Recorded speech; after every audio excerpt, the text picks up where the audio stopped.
हमारा देवरा हजारी कहवाना मान हमारा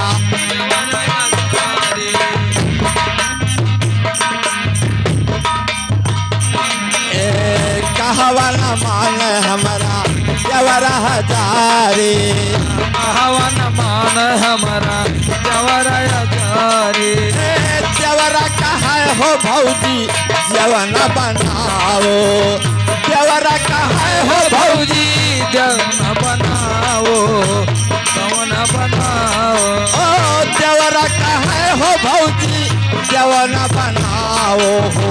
जवन बनाओ देवरा कहा हो भौजी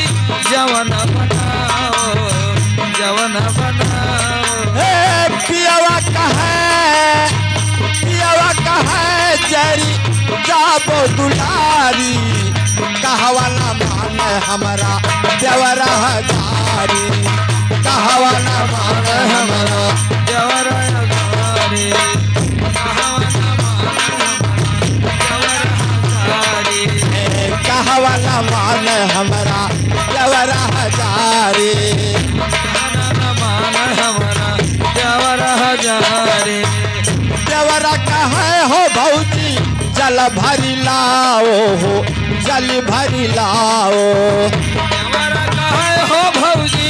जल भरी लाओ जल भरी लाओ तो देवरा कहे हो भौजी जल भरी लाओ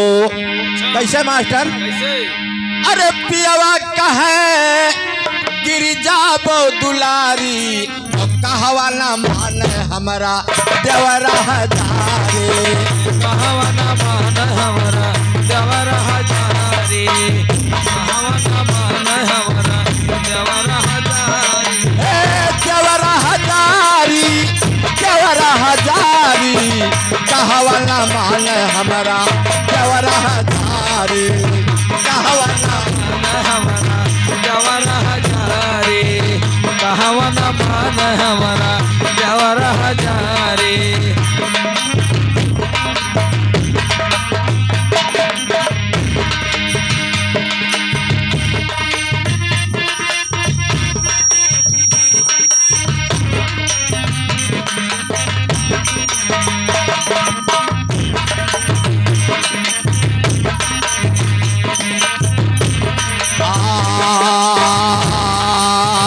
देवरा कहा हो भौजी सजिया लगाओ हो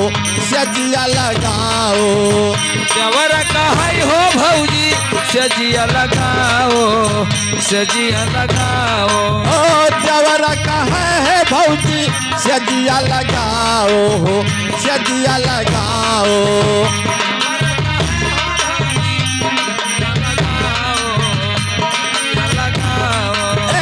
पियावा कहा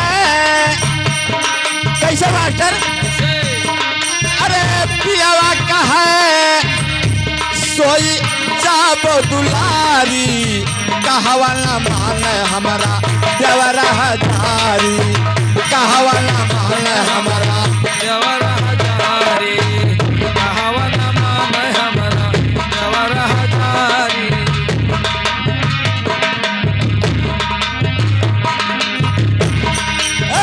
देवरा हजारी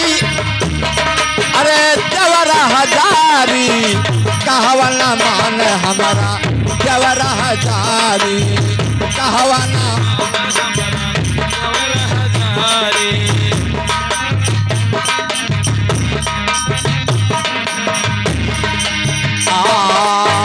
रामपाल रामदास गाय के सुनावल हो गाय के सुनावल रामदास गाय के सुनावल हो गाँव के सुनावल रामपाल रामदास गाय के सुनावल हो गाय के सुनावल अरे दरोगा बाबू सुपूजन के बिचवा में अरे गावे ई मझारी कहवाना मान हमारा देवरा हजारी कहवाना मान हमारा देवरा मझारी कहवाना मान हमारा देवरा देवरा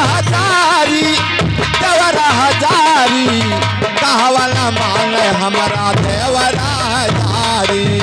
कहवा न मांगे हमारा देवर हजारी कहवा न मांगे हमारा देवरा हजारी कहवा न मांगे हमारा देवरा